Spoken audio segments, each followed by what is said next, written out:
नमस्कार, कशा आहात तुम्ही सर्वजण? तुम्ही म्हणत असाल की इथे काय चाललेलं आहे, तर हा व्हिडिओ खूप दिवसाचा आहे आणि दिवाळीतला आहे. एडिट केला होता मी, तसंच ठेवला होता, पण अपलोड करायचा राहिला होता. तर ही माझी बहिणीची मुलगी आहे, तुम्हाला तर माहितीच आहे. आणि तुम्ही म्हणत असाल रांगोळी, तुम्ही बघू शकता नाव काय काढलेलं आहे.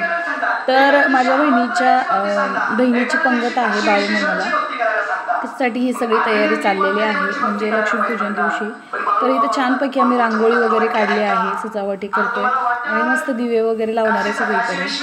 तर हे बघू शकता, छान त्यांनी दोघीजणांनी मिळून रांगोळी काढली आहे आणि मधून नाव लिहिलेलं आहे बाळूमामाच्या नावाने चांगलं. तर तुम्हाला मी बाळूमामाची मूर्ती दाखवते. हे बघू शकता, हे बाळूमामाचे गुरु आणि हे आमचे गुरु विठ्ठल रुक्माई. तर अशी ही बाळूमामाची मूर्ती आहे आणि खूप छान वाटलं आणि मस्त कार्यक्रम झाला. पण त्या दिवशी म्हणजे बऱ्याच दिवसानंतर मला व्हिडिओ टाकायला जमलं नाही. तर याच्या बाहेर हे भंडारा वगैरे इथं ठेवतात. तर याच्याच बाहेर पण थोडीशी रांगोळी काढणार आहे. इथे छान तोरण वगैरे बांधलेलं होतं आणि खूप साऱ्या लोकांचा स्वयंपाक केलेला होता, पण ते संध्याकाळी दाखवता नाही आलं. नंतर आम्ही दिवे वगैरे लावले सगळीकडे. बघू शकता इथं मस्तपैकी.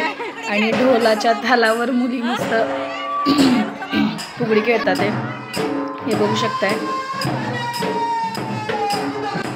असं खूप छान कार्यक्रम झाला. संध्याकाळी जेवणाचा कार्यक्रम शूट करता नाही आला, कारण वाड्याला आम्ही सगळेजण होतो त्याच्यासाठी. छान मुली फुगडी खेळतात, खूप छान वाटलं आणि खूप मस्त रांगोळी पण काढली होती आणि कार्यक्रम पण खूप छान झाला. आम्हाला खूप घाई होती, त्याच्यानंतर आमच्या घरी यायचं होतं रिटर्न परत. तर इथे सगळेजण जमले होते, आई वडील बहीण भाऊ सगळी फॅमिली होती.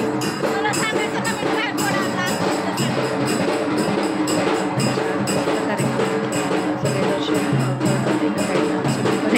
दिवे लावलेले होते.